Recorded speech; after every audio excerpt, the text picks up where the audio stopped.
Hello बच्चों, कैसे हैं आप सब लोग। आशा करती हूँ आप लोग बिल्कुल ठीक होंगे और मैं भी बिल्कुल ठीक हूँ। मैं हूँ आपकी हिंदी व्याकरण की अध्यापिका। मेरा नाम है सोनम खान। आज पढ़ेंगे हम पाठ नंबर 15 जिसका नाम है क्रिया यानी वर्ब। तो आइए बच्चों पढ़ना शुरू करते हैं। जो शब्द किसी कार्य के करने, घटित होने या किसी स्थिति का बोध कराते हैं उन्हें क्रिया कहते हैं। मैं खाना खा रहा हूँ, नदी में पानी बह रहा है, गौरव पुस्तक पढ़ रहा है। उपर्युक्त वाक्यों में खा रहा हूँ, बह रहा है, पढ़ रहा है शब्द किसी कार्य के होने की सूचना दे रहे हैं, इसलिए ये सभी शब्द क्रियाएं हैं। धातु, क्रिया का मूल रूप धातु कहलाता है। धातु के भेद देखिए। धातु के 4 भेद होते हैं: सामान्य धातु, व्युत्पन्न धातु, नाम धातु और मिश्र धातु। सामान्य धातु मूल रूप में ना प्रत्यय जोड़कर जो रूप बनता है उसे सामान्य धातु कहा जाता है। जैसे यहाँ मूल धातु है बच्चों, इधर ना प्रत्यय जोड़ा तो सामान्य धातु देखिए किस तरह बनेगी। रो धातु में हमने ना प्रत्यय जोड़ा, सामान्य धातु बनी हमारी रोना। इसी तरह काट, ना प्रत्यय जुड़ा काटना, लिख लिखना, दे देना, जा जाना, सो सोना, पढ़ पढ़ना, चल चलना। व्युत्पन्न धातु, सामान्य धातु में प्रत्यय लगाकर बनाई गई धातु को व्युत्पन्न धातु कहते हैं। जैसे सामान्य धातु हो गई बच्चों कटना, जो कि हमारी मूल धातु से बनी थी। अब जो सामान्य धातु है उससे हम बनाएंगे व्युत्पन्न धातु। कटना यानी कि काटना, कटाना, चलना, चलाना, चलवाना, रोना, रुलाना, रुलवाना, देना, दिलाना, दिलवाना, सोना, सुलाना, सुलवाना। नाम धातु, संज्ञा, सर्वनाम तथा विशेषण शब्दों में प्रत्यय लगाकर जो धातु रूप बनाए जाते हैं उन्हें नाम धातु कहते हैं। जैसे संज्ञा शब्दों से लात लतियाना, सज्जा सजाना, सर्वनाम शब्दों से अपना अपनाना, विशेषण शब्दों से लंगड़ा लंगड़ाना, चिकना चिकनाना। मिश्र धातु, संज्ञा विशेषण तथा क्रिया विशेषण शब्दों के बाद लगना, लेना, करना, होना, आना आदि लगाकर जो धातु बनाई जाती है उसे मिश्र धातु कहते हैं। जैसे संज्ञा से लज्जा, आ जमा आना, लजाना, विशेषण से अच्छा जमा होना, अच्छा होना, क्रिया विशेषण से नीचे जमा आना, नीचे जाना। क्रिया के भेद, कर्म के आधार पर क्रिया के 2 भेद होते हैं: अकर्मक क्रिया, सकर्मक क्रिया। सबसे पहले देखिए अकर्मक क्रिया।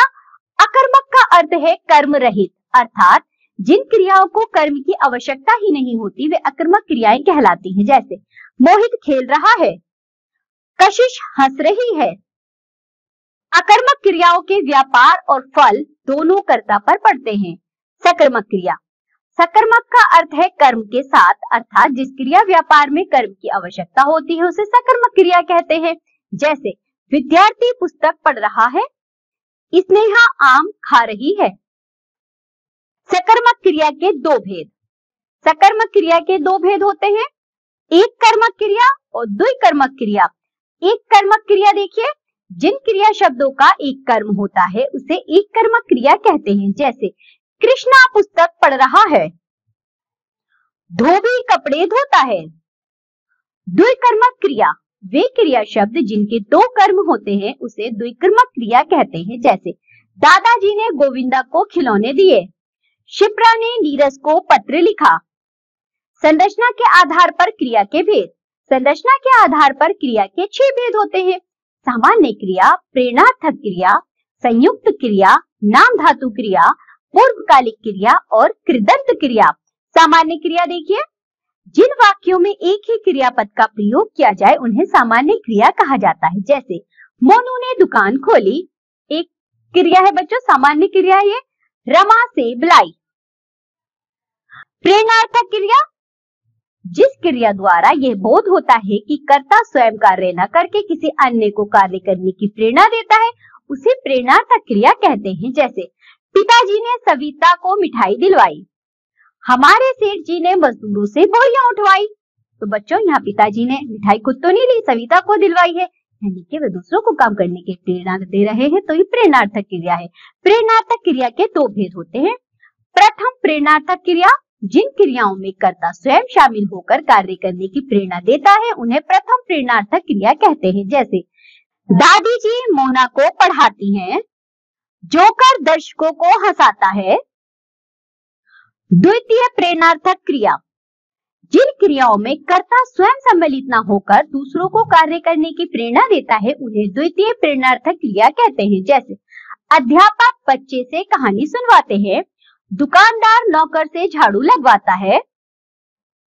संयुक्त क्रिया, जो क्रिया दो या दो से अधिक धातुओं के मेल से बनती है उसे संयुक्त क्रिया कहते हैं। जैसे कल अतिथि चले जाएंगे, कृपया मेरा काम जल्दी कर दें। नाम धातु क्रिया, संज्ञा, सर्वनाम तथा विशेषण शब्दों में प्रत्यय जोड़कर बनने वाली धातुओं को नाम धातु कहते हैं। जैसे संज्ञा से देखिए शर्म, शर्माना, रंग, रंगना। सर्वनाम से अपना, अपनाना। विशेषण से लंगड़ा, लंगड़ाना, गरम, गरमाना। पूर्वकालिक क्रिया, मूल क्रिया से पूर्व होने वाली क्रिया को पूर्वकालिक क्रिया कहते हैं। जैसे वह खाना खाकर सो गया, मूल क्रिया है इसमें सो गया। मूल क्रिया से पहले वाली क्रिया यानी कि खाना खाना है, तो यानी कि बच्चों जो पूर्वकालिक क्रिया होती है उसमें भी दो क्रियाएं आती है, एक मूल क्रिया और एक पूर्वकालिक क्रिया।